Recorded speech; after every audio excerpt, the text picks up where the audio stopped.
One of the best ways to influence your customer is through telling a story. And there's a simplified version of the hero's journey that I want to share with you that will be amazing whenever you're trying to share some insight about how your solution could help the customer. Now, the first thing about storytelling is that humans love hearing stories because we have the unique ability to visualize ourselves in somebody else's shoes. But over time, when we pass down stories generation to generation, we realize that it's a valuable tool to help with survival skills. But it also can be a valuable tool to make sure you don't come across as salesy. Now, traditionally, when we tell a story, we want to track the person's success over time. And as the story progresses, there's going to go through a couple different phases. Now, the first phase, just like every movie, every book, it starts off with setting the scene. In this case, we're going to call it the situation. Now, the situation that helps me identify with the main character will follow in a couple different categories. The first, make it personal. Start off with their name and title. You don't have to use their full name, or if you know it's a certain company that has only a few people, don't give everything away that they can identify that person, but give just enough information where it makes sure it sounds like a real person and not somebody you're just making up on the spot. More on that later. The second thing that we can do is describe the industry or the size of the company in terms of revenue or employees that they have. Other elements that can help me identify with the main character could be the types of services that they have, the integrations that they would have, or even going into the next phase, which would be the pain.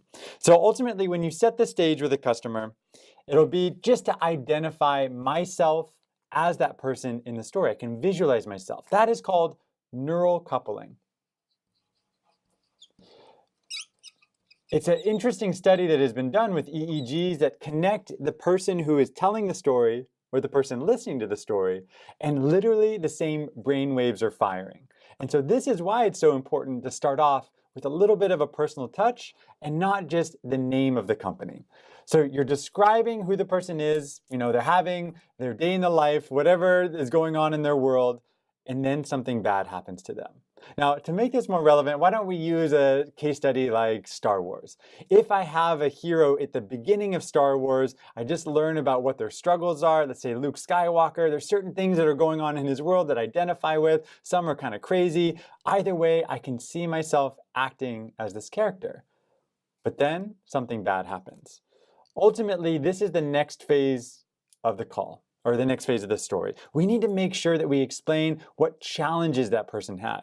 But to make it compelling, this pain needs to go deep. You need to explain what would the negative impact be if they didn't solve that pain. And then at the end of your story, I want you to bring it out. And this is going to be something where we start measuring the impact. Now, the impact is going to be from the lows getting solved to the highs of the solution that you're suggesting to your customer. This is the trick to telling a compelling story. You tap into both the emotional and rational sides of why you're trying to influence or tell somebody a story in the first place. So because they had this challenge and then they found a solution, this is now what their world would be like. This is what we need to tap into in sales. The most common mistake is that because we don't like making our customers feel bad, sometimes we can minimize the pain that we go into.